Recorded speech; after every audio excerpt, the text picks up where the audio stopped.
Hello everyone, আসসালামু আলাইকুম। কেমন আছেন সবাই? আশা করি অনেক ভালো আছেন। আমিও আল্লাহর রহমতে অনেক ভালো আছি।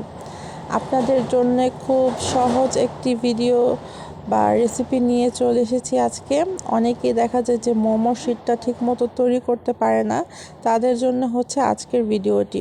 তো চলুন মূল ভিডিওতে চলে যাই। প্রথমে এখানে হচ্ছে আমি 3 কাপ ময়দা নিয়েছি, আর 3 কাপ ময়দার জন্য 1/4 কাপ দিয়ে 3 কাপ কর্নফ্লাওয়ার ব্যবহার করতে হবে। এটা হচ্ছে 1/4 কাপ, আর এটা হচ্ছে 1 কাপ। এটা তো আপনারা চিনেনই সবাই। তো যত কাপ ময়দা দিবেন তত কাপ কিন্তু কর্নফ্লাওয়ার দিতে হবে। দিয়ে এখানে হচ্ছে আমি স্বাদ মতো লবণ দিয়ে দিব। আর এই মেজারমেন্টের মতো তৈরি করলে কিন্তু আপনার শিটটা একদম পারফেক্ট হবে। তো এরপরে হচ্ছে এখানে আমি পরিমাণ মতো লবণ দিয়ে দিয়েছি। আর আজকে যে ময়ানটা আমি করব, সে ময়ানটা হচ্ছে আমি গরম পানি দিয়ে করব, তাতে কিন্তু শীতটা অনেক বেশি ভালো হয়।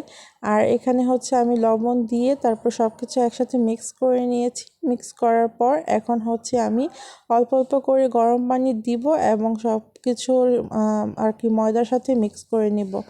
একেবারে কোনো বেশি করে পানি দিতে যাবেন না, তাহলে অনেক সময় দেখা যায় যে ময়ানটা কিন্তু নরম হয়ে যেতে পারে। তো এখানে আমার ময়ান করা শেষ। যেহেতু একটু গরম পানি দিয়ে করেছি, আমি একটু হাতে সহ্য এরকম হলেই আমি এটা হাতে ডলে নিব। তো এই যে দেখছেন আমি হাতে কিন্তু মতে নিয়েছি। মতে আমি এটাকে রেস্টে রেখে দিয়েছিলাম 1 ঘন্টার মতো। তো ফিরে আসলাম 1 ঘন্টা পর।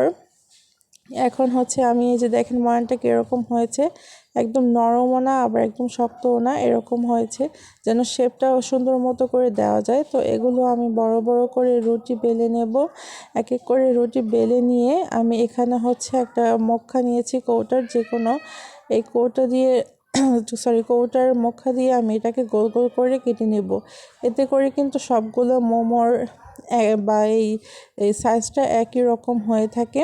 আপনি চাইলে ছোট ছোট করে বেলে নিতে পারেন, তবে আমার কাছে এই পদ্ধতিটাই কিন্তু সহজ মনে হয়। তো এক করে যে এখানে আমি 4-5টার মতো কেটে নিয়েছি। তো আমার মনে হয় যে এগুলো আগে কেটে নিয়ে দেন হচ্ছে শেপটা দিলে ভালো হয়, আর না হলে কেটে শেপ দিতে গেলে একটু বেশি সময় লেগে যায়। তো এভাবে কিন্তু আমি সবগুলা কেটে নিয়েছি। তো অনেকগুলো আমি একসাথে করে নিয়েছি, এই যে দেখতেই পারছেন। আর আমার হাতের অবস্থাটা দেখেন কি হয়েছে। আর এই যে দেখেন শীটগুলো কত সুন্দর হয়েছে। তো এভাবে কিন্তু আপনারা শীট যদি সংরক্ষণ করতে চান, বেশি করে একটা শীটের ওপরে কর্নফ্লাওয়ার দিয়ে তারপর আরেকটা শীট রাখবেন, সেটার উপরে বেশি করে কর্নফ্লাওয়ার দিয়ে তারপর একটা বক্সে ভরে আপনারা কিন্তু ডিপ ফ্রিজে রেখে দিতে পারেন। তো সেই ডিপ ফ্রিজটা যখন এটা ব্যবহার করবেন আর কি, ডিপ ফ্রিজ থেকে নামিয়ে দেন হচ্ছে নর্মাল হলেও এটা ব্যবহার করবেন। আর এই যে আমি এখানে একটা মোমোর শেপ করে দেখিয়ে দিচ্ছি এটা কেমন হয়েছে।